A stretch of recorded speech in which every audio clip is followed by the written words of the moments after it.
ಸೀಟಿ ಹಾಕೋರನ್ನ ಕಂಡ್ರೆ ಮುಖ ಸಿಂಡರಿಸೋ ಜನ ಇದ್ದಾರೆ.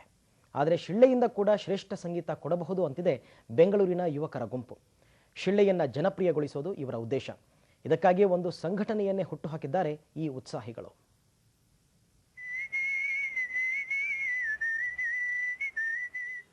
ಶಿಳ್ಳೆ ಹಾಕೋದು, ಸೀಟಿ ಹೊಡೆಯೋದು ಒಂದು ಕಲೆನಾ?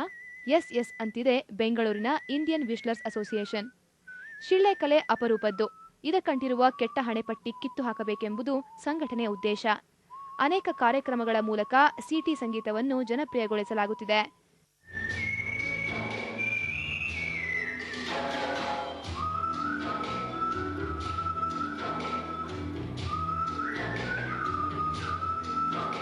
ಇನ್ಸ್ಟ್ರೂಮೆಂಟ್ಸ್ ಏನಾದರೂ ನುಡಿಸ್ಬೇಕಂದ್ರೆ ನಮ್ಗೆ ಇನ್ಸ್ಟ್ರೂಮೆಂಟ್ಸ್ ಕೈಯಲ್ಲಿರಬೇಕು, ಇಲ್ಲಾಂದರೆ ಹಾಡಬೇಕಂದ್ರೆ ಗಂಟ್ಲು ಚೆನ್ನಾಗಿರಬೇಕು, ಗಂಟ್ಲು ಕೆರೆತ ಅದು ಏನೂ ಇಲ್ಲದೆ ಇರ್ಬೋದು.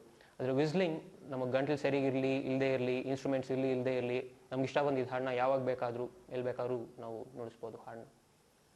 ಕೊಳಲಿನ ನಾದಕ್ಕೂ ಶಿಳ್ಳೆ ಸಂಗೀತಕ್ಕೂ ದೂರದ ನಂಟು.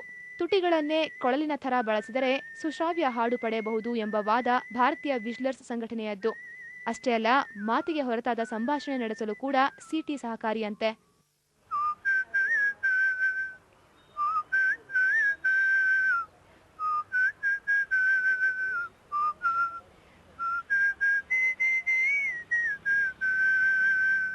ನಮ್ಮ ಮನೇಲೆಲ್ಲ ನನ್ನ ಅಕ್ಕ ಮುಂಚೆ ರೌಡಿ ಅಂತ ಹೇಳ್ತಿದ್ಲು, ಯಾಕಂದ್ರೆ ನಾನು ವಿಸಿಲ್ ಮಾಡ್ತಾ ಇದ್ದೆ, ಎಲ್ಲ ಮಾಡ್ತಿದ್ದೆ.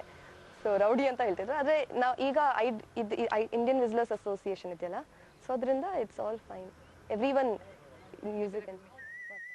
ಇವರೆಲ್ಲ ಸದ್ಯಕ್ಕೆ ಚಿತ್ರಗೀತೆಗಳನ್ನು ಜನಪ್ರಿಯಗೊಳಿಸುತ್ತಿದ್ದಾರೆ.